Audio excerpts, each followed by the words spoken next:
E olha só, Moraes e Lula acusados de fraude eleitoral. Enquanto isso, o Supremo disfarça e coloca mais 10 como réu ali no julgamento que envolve também o Jair Bolsonaro, que está em andamento ali em Brasília. Nós vamos mostrar tudo isso aqui. O clima está tenso ali em Brasília, e enquanto a direita procura tirar Jair Bolsonaro de toda essa confusão, Moraes dobra a aposta e agora essa acusação gravíssima de fraude eleitoral envolvendo os dois, Moraes e Lula. Nós vamos mostrar tudo isso aqui. Quem vai trazer para nós é o pessoal ali da Revista Oeste, que faz um excelente trabalho. Olha só o que o Thiago Pavinato tem para mostrar aqui, essa bomba que nós temos para mostrar neste dia aqui. Já dá um like nesse vídeo, pessoal. Se você quer ver outras matérias como essa, se inscreva aqui no canal agora, porque realmente esse vídeo está sensacional, pessoal. Será que eles descobriram alguma coisa que nós ainda não sabemos? Olha só o que eles têm para mostrar e voltamos em seguida. O Tribunal do 8 de Janeiro, né? A primeira turma do MSTF, é composta do Careca, do Peruca, Flavinho Tonelada, Bento Carneiro e Ministro Reborn. Os 5 ministros aí. Ministro Reborn é ótimo. Parece um boneco, né? Só estava faltando o apelido dele, agora é o que está mais na moda. Eu parei, pensei, refleti, Ministro Reborn, né? Tá muito na moda. Então, Careca, Peruca, Flavinho Tonelada, Bento Carneiro e Ministro Reborn, né? Pela primeira vez, essa turma, pela primeira vez, essa turma, essa turma recusou parte das denúncias da PGR sobre a suposta trama golpista de 2022. 2 dos envolvidos tiveram suas acusações rejeitadas pela turminha, que também decidiu por unanimidade tornar réus outros 10 acusados. Vocês lembram que no dia 18, quando a PGR fez 5 protocolos diferentes, uma peça com o mesmo conteúdo, só mudava o nome das pessoas, dos denunciados. Uma peça tinha 8, inclusive o Bolsonaro, o Ramagem, o Braga Neto e o Mauro Cid. Outra peça tinham 6, 14.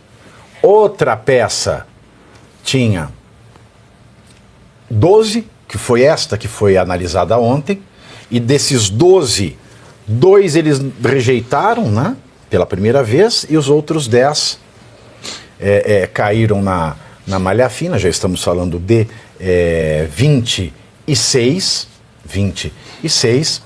Depois, mais 7 numa outra, 33, e por fim uma só com o Paulo Figueiredo. Com isso, o STF aumentou para 31 a lista daqueles que serão julgados sob a acusação de tentar impedir a posse de Lula, incluindo Jair Bolsonaro. Na sessão de ontem, os ministros não admitiram a denúncia contra o coronel da reserva Cleverson Magalhães e contra o general Newton Diniz Rodrigues. Por outro lado, outros 9 militares e um policial federal se tornaram réus, acusados de 5 crimes.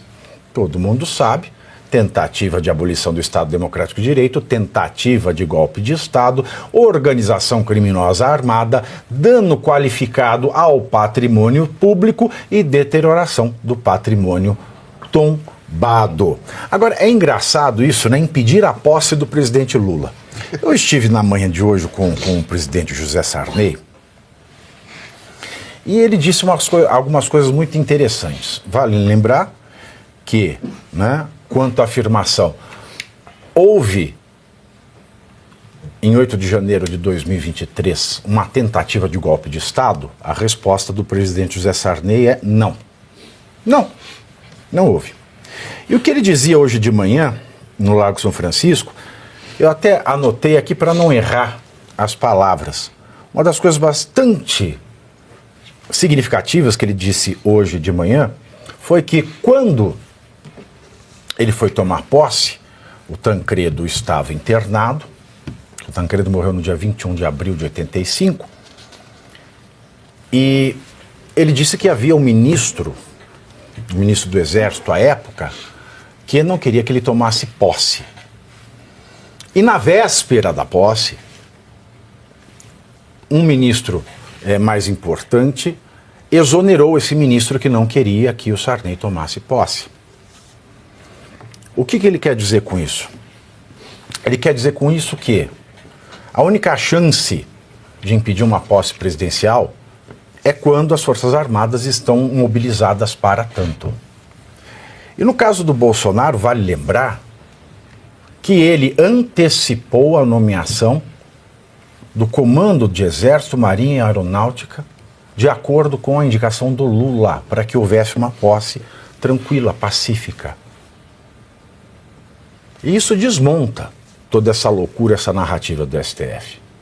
Aliás, na sessão de ontem, o nosso presidente de fato, nosso presidente do Conselho de Ministros, nosso Führer, nosso Duce, nosso Gengis Khan, nosso Xerxes, nosso Alexandre Oglandes, primeiro de seu nome, protetor da democracia, ele que é o ontem, o hoje e amanhã, o início, o meio, o fim, ele que é o alfa e o ômega, ele que é o cara, o caramba e o caraô, ele que é luz, é o raio, é a estrela e o luar, é a manhã de sol, é o iaiá, é o ioiô, ele que é a sererê, que é ra, que é errê, que é merê, betuberê, berecei, bionomba, que é marrapi, onebiui, ondebiui de pi, ele que é pau, ele que é pedra, ele que é o fim do caminho, ele que é o resto de toco, ele que é um pouco sozinho, ele que é uma sombra, ele que é a luz, ele que é o sangue no olhar do vampiro, ele que é as juras de maldição, ele que é o amargo da língua, a mãe, o pai e o avô, ele que é o filho reborn que ainda não veio, ele que é a mosca na sopa, ele que é o dente do tubarão, ele que é tudo, ele que é os 5 elementos, os 5 sentidos, ele a quem devemos dar toda a honra e toda a glória pelos séculos dos séculos sob pena de prisão, nosso ditador Alexandre de Moraes, que é o relator do caso, fez algumas ironias aos apelidos que os acusados deram a ele e citou Cabeça de Ovo. Vamos ouvir o Cabeça de Ovo? Se a gente não tem coragem de enfrentar o Cabeça de Ovo e uma fraude eleitoral, vamos enfrentar quem? Ou seja, além disso, eles também conseguiram fazer vários apelidos para esse ministro relator, né? Eu quero dizer, Vossa Excelência, que o anterior é mais simpático, centro de gravidade. É mais simpático. Agradeço, ministro Flávio. Eles estão muito engraçadinhos, né? Você vê ali Flavinho Tonelada, Careca, Peruca, Bento Carneiro e ministro Reborn.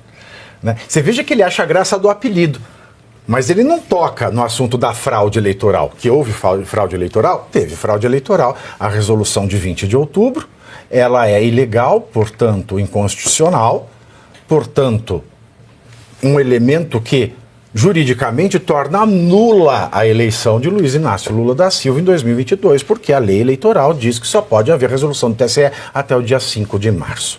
E segundo informações da Folha, os ministros do MSTF criticam nos bastidores o desempenho do Procurador-Geral da República, Paulo Gonetti, durante o depoimento do general Marco Antônio Freire Gomes, que chegou a levar uma bronca e ser questionado de forma incisiva pelo nosso ditador, o Cabeça de Ovo. A avaliação de uma parte dos ministros do Supremo foi de que Gonetti não conseguiu se contrapor à versão considerada mais amena apresentada por Freire Gomes e que isso gerou incômodo. Agora vocês vejam bem, se a Lava Jato foi anulada porque o Sérgio Moro dizia para o Ministério Público que eles estavam fazendo uma oitiva de investigados, de testemunhas muito soft, muito leve, e isso aí? Eles estão achando ruim que a acusação não está fazendo trabalho, então quem está acusando é o STF.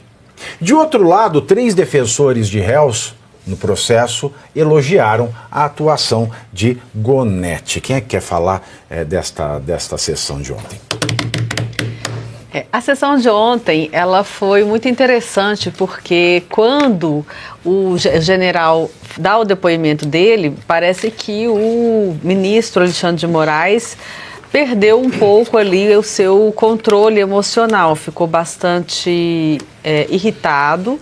A expressão mais adequada é essa mesmo, de perder o controle emocional, coisa que é imprescindível para qualquer autoridade, para qualquer profissional no exercício, né, do seu trabalho, mas quem dirá para um ministro do Supremo Tribunal Federal que tem que agir ali com imparcialidade. E na manifestação ficou muito claro, nós noticiamos ontem, que ele fala com todas as letras que ele nunca deu voz de prisão ao ex-presidente Jair Bolsonaro. Supostamente, porque nós não vimos, não tem imagem. Esse aí teve filmagem porque essa foi a sessão da admissibilidade da denúncia contra 12 dos denunciados. Agora, na instrução onde tudo aconteceu é supostamente porque negaram gravar por vídeo e voz. Perdão, tem toda a razão. Supostamente. Então, assim, dos relatos que nos chegaram, o general teria, então, dito que nunca deu voz de prisão ao ex-presidente Jair Bolsonaro, que o documento supostamente tratava-se apenas de questões constitucionais e jurídicas e que ele não levou, nem deu importância. E que a imprensa, que são os propagandistas do governo e do golpe, que distorceu esses fatos. E o ministro, então, fica muito nervoso porque eles criaram uma ficção e eles precisam que agora os depoimentos corroborem a ficção que foi criada. Eu tenho uma percepção de que nós vamos ter mais capítulos como esses pela frente. Eu tenho a percepção de que os ministros vão ter dificuldade de alinhavar todas essas questões que eles criaram e que estão cheias do que a gente chamaria de pontas soltas.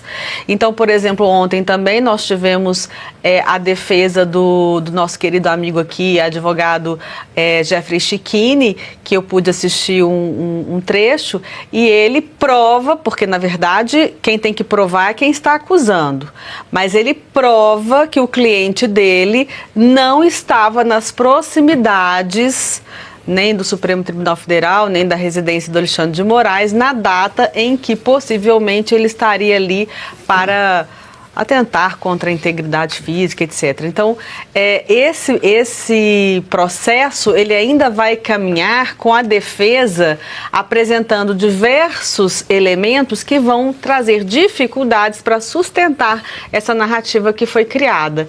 E aí vai ficando cada vez pior a situação do Supremo Tribunal Federal, de alguns membros do Supremo Tribunal Federal, de manter aí essa narrativa. Agora, sobre a careca... 10 de 11, né? Sobre a careca, ele quis passar ali, eu gostaria de comentar, ele quis passar ali de uma forma, né, assim, jocosa, como se fosse algo que não o atingisse, mas eu tenho certeza absoluta que todos os dias, quando ele se olha no espelho, ele lembra do apelido. Bom, pelo menos ele não tem ponta solta, né? Pois é, e você vê, Pavinato, isso que já teriam 2 soltos, né? Soltaram 2, né? Não acolheram a denúncia. Isso já era sabido, até para eles teriam esses elementos, até para que os juristas e jornalistas acadelados do regime falassem, viu, tá tendo devido processo legal, teve até 2 que eles não acolheram a denúncia, então isso já era esperado que eles fariam esses gestos. O Alexandre, ficou evidente que ele se incomoda, é notória a atuação dele, confusa, ora como promotor, ora como juiz, dentro do próprio julgamento da denúncia, ele interrompe, ou seja... Agora, o Dino que é o centro de gravidade? Eu não entendi essa também que ele falou. O próprio Alexandre é o centro de gravidade, porque se o Dino fosse o centro de gravidade, a gente estaria... Um buraco negro. Exato, professor, você tirou as palavras da minha boca, porque a gente anda estudando física junto, paralelo, que é o programa. O do Alexandre é que tudo um buraco negro. O do Alexandre é no sentido de que tudo orbita em volta dele. Com relação ao golpe, a gente já sabe que é tudo muito confuso, muito difícil de entender, né? O golpe, ao invés de ter tanque e armas, tem vendedor de algodão doce, bíblias. Isso a gente já está careca de saber, sem menção a ele com relação à careca. E o Alexandre de Moraes, é importante separar ele, como todos os julgadores, lá daqueles que o Alexandre de Moraes dá sabatina no Senado, que ele era o defensor da democracia, diversas coisas. Depois que entra, é impressionante como muda, é impressionante como na sabatina, que é uma sabatina que todos passam do Senado, é só para cumprir tabela. Eles falam tudo, que vão defender a democracia, diversidade de opinião. Ele até falou, não foi na sabatina, foi numa fala anterior, quem não quer ser criticado, que não saia de casa, né, que não se submeta ao debate público, mas não se aplica, no caso, a ele nem aos juízes, que até recente julgaram que ofensa ao tribunal, que o Flávio Dino mencionou em algum julgamento, ele não quer ser chamado de ladrão. Meu tribunal. Meu tribunal, ele falou, é o meu tribunal, ficou, não foi ato falho não, o tribunal dele é dele de verdade, os juízes se submetem a ele, me parece bastante consciente, até porque os demais se submetem a ele. Então o Alexandre de Moraes, ele foi escalando, como a Ana falou. Agora não tem como voltar atrás desse teatro burlesco do golpe, não tem como você simplesmente dar uma pausa e voltar atrás. Você mencionou o Sarney, já tem grandes autoridades no sentido de trânsito, não de concordar com os atos políticos dele. No sentido, tentáculos, né? De tentáculos do sistema, de falar, foi longe demais, não tem golpe. Teve alguns que voltaram atrás, né? Como o ex-ministro da Defesa do Lula, o Jubim, o Nelson Jubim, que foi do STF também. Ele falou, depois voltou atrás, se não me engano, o Temer. Teve outros que falaram e depois... O Rui Costa também já falou alguma coisa sobre isso, o Rui Costa, não tenho certeza. Que eles falaram e no dia seguinte, não sei se receberam uma ligação ou se mudaram de ideia, mas eles mudaram de ideia. Até o Randolfo Rodrigues falou também, esses dias que eram todos que não contra o Alexandre de Moraes. Lembra? Na indicação do Alexandre, eram todos contra. E que não teve golpe. Falou que não teve golpe. Teve golpe. Teve golpe do STF, que já foi bem sucedido. Senhores... Eu queria só fazer uma menção, Pavinato, já que eles insistem, né, em enquadrar todo mundo nesses crimes de tentativa de abolição do Estado Democrático de Direito e tentativa de golpe de Estado, eu pergunto, o Congresso desistiu de revogar esses crimes? Não, ninguém está nem tocando nesse assunto. Né? Morreu o assunto, né? Só a gente eles estão em férias, acho que já estão em clima de festa junina. Estamos em maio, mas acho que a festa junina já começou no Congresso. Eles estão em ano facultativo. É ano facultativo esse aqui. Né? Mandato facultativo. E eu acho engraçado, uma coisa que eu gostaria de chamar a atenção aqui, que muitos desses que estão em ano facultativo, fingindo de árvore, fazendo cara de paisagem, estão pleiteando vagas para serem candidatos ao Senado ano que vem pelo PL, com o apoio do presidente Bolsonaro. Então é muito bom a gente ter em mente os nomes, né, de quem realmente está... Porque, tipo assim, o Brasil está pegando fogo e a galera está, ó... Eu não voto em ninguém. Eu voto, vou votar, mas eu não reelejo ninguém. Fábio, com todo respeito, zero. É interessante que a gente está num círculo vicioso e num buraco sem fundo. Eu vou dizer por quê. A Ana trouxe, então, um monte deles estão querendo já se preparar para se reelegerem. Estão discutindo isso. Só tem um detalhe, a gente fica, por exemplo, como você falou, não vota em nenhum deles, é a vontade que tem, e a gente olha e a gente diz, e quais são as alternativas? Porque os candidatos, para serem indicados, eles precisam da legenda, porque a legislação diz que ele é obrigado a candidatar-se por um partido, no caso do Senado, do Senado. Mas como o voto é pessoal, é uma eleição majoritária, o mandato pertence a ele. O que vai acontecer? Eles vão precisar que seja indicado por alguém. Então não adianta a gente chegar e dizer assim, Valdemar, no caso do PL, pelo amor de Deus, volta alguém que tenha vergonha na cara. Porque o Valdemar sabe que depois de eleito o cara não pertence mais a ninguém, pertence a si próprio. Então qual é o detalhe? Vão ser indicados os mesmos que a gente sabe, e a gente fica na seguinte situação. Entre o coisa ruim e o próprio demônio, a gente vai atrás do coisa ruim, porque é o que resta. Ou seja, a gente está num círculo do qual a gente não sai, a gente não consegue sair. É quase aquele filme Feitiço do Tempo. Todo dia a gente acorda no mesmo dia. Todo dia a gente acorda no mesmo dia e fica. Mas eles é que estão propiciando isso. Quando a gente olha e vê a situação que está, a única coisa que poderia controlar tudo isso é o Senado. O Senado não adianta que não vai fazer nada. E detalhe, o Pavinato, quando falou a questão da força, grande autoridade pelos tentáculos que criam, é isso mesmo, a máquina funciona assim. Por que todo mundo ouve Sarney? Porque ele se espraiou de uma maneira tal que tem muita gente que ainda beija a mão dele. Só tem um cara hoje no Senado que tem inteligência suficiente do mal para fazer isso, que é o atual presidente do Senado. Ele já está dizendo, eu quero ser o Sarney daqui a 40 anos. E qual é a negociação dele? Vou me espraiar. Todo o trabalho dele agora é de se espraiar. Não está nem aí para o Brasil, para a República, para o Senado, por porcaria nenhuma. Mas é o caso, a gente não tem. Esse é o grande problema. Pois é, tudo isso que nós estamos vendo em Brasília é realmente consequência, né, de algo que não foi feito lá atrás, que é o quê? O Lula já vem há 20 anos governando esse país. E aí vem colocando ministro após ministro. E é por isso, pessoal, que hoje nós chegamos neste ponto onde nós não podemos falar nenhuma palavra a mais aqui nesse canal, que nós corremos até o risco de ser censurado. Por quê? Não começou agora, começou lá atrás, né? E olha só que absurdo, né? Quando eles são pressionados, né? O pessoal ali da corte maior em Brasília, eles dobram a aposta, eles vão para cima com tudo. E aí o pessoal da Revista Oeste aqui deixou bastante claro o que tem acontecido ali, né? Eles querem arrumar uma narrativa de golpe, assim como aconteceu lá atrás, na época do regime militar no Brasil. Eles querem pegar aquilo e trazer para agora e formar uma ideia de que houve sim um golpe, né? Para poder maquiar tudo e continuar tudo da forma que está. Inclusive, na semana passada, a revista UOL divulgou um trecho ali, um print de uma conversa entre o Mauro Cid, que é o secretário ali, né, o ajudante de ordem do Jair Bolsonaro, e também do Paulo Figueiredo, jornalista que está exilado nos Estados Unidos. Nesta conversa, aconteceu exatamente no dia 8 de janeiro. E ali, naquela conversa, os dois estavam conversando. Tá quebrando tudo, eles estão invadindo, o que nós vamos fazer? Aí o Mauro Cid fala com o capitão aí, pergunta para ele o que nós vamos fazer. Aí o Paulo Figueiredo fala, não tem nada que ele possa fazer, eu também não tô com ele aqui. Tá? Então ficou aquele jogo de empurra. E por que eles colocaram justamente o Paulo Figueiredo nessa jogada, esse jornalista, mais uma vez eu falo, que está exilado, fugido ali nos Estados Unidos por causa de perseguição política aqui no Brasil? Porque ele é ninguém mais, ninguém menos do que neto do último presidente do regime militar no Brasil, o senhor João Figueiredo, que governou o Brasil ali durante 1979 até 85, João Figueiredo. E o Paulo Figueiredo Neto, ele é neto desse presidente. Então eles estão querendo associar o regime militar com o que está acontecendo hoje, colocando no julgamento de hoje, inclusive na parada aqui, né, nessa narrativa de golpe, o jornalista Paulo Figueiredo. Olha como é que eles são astutos, né? Não tem nada a ver uma coisa com a outra, não existe um ponto que ligue, pessoal, não tem provas.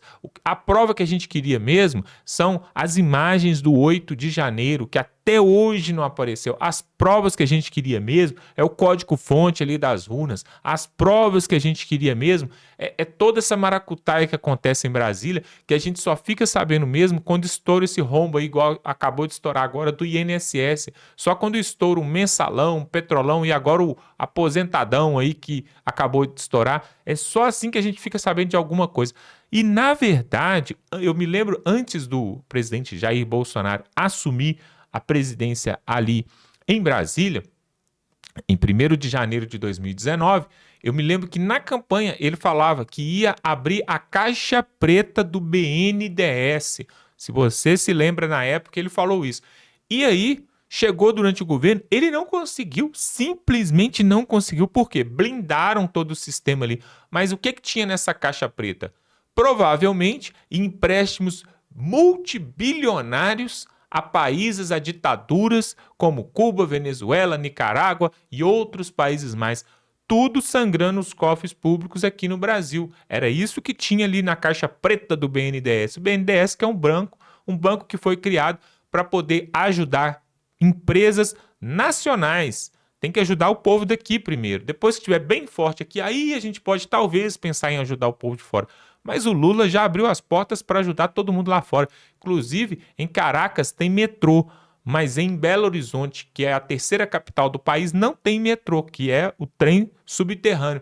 Tem aquele trem que anda por cima, mas subterrâneo não tem. Mas em Caracas tem. Lá em Cuba tem, em Nicarágua também tem o quê? Pontes moderníssimas. Mas aqui no Brasil, nós temos lugares que há pouco tempo atrás, pessoal, foi inaugurada uma ponte lá em cima no norte do país, né, que ligava Roraima com outro estado, e ali tinha pessoas que exploravam o povo ali, porque não tinha a ponte para cruzar de um lado de outro, exploravam, cobrando 100, 200, 300 reais para poder atravessar de barco, de balsa ali. O Bolsonaro foi lá, juntamente com o Tarcísio, inaugurou a ponte, deu um fim para esse monopólio ali, essa escravidão ali.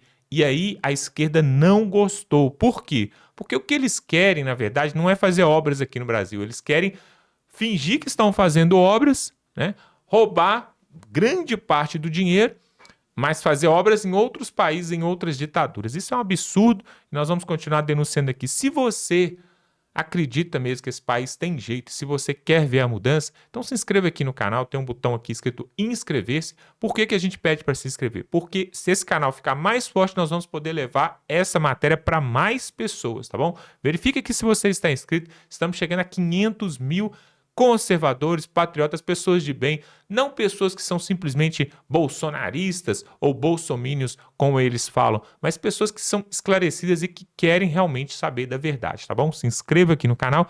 E uma outra coisa que eu quero te pedir, pega o link desse vídeo, manda no grupo da família, no grupo do WhatsApp, basta você clicar aqui em compartilhar, vai abrir uma janelinha e você vai compartilhar no WhatsApp, no grupo da família, porque aí, pessoal, todo mundo vai poder saber dessas maracutaias e dessas transações erradas que acontecem ali em Brasília, tá bom? Nós vamos ficando por aqui e até a próxima.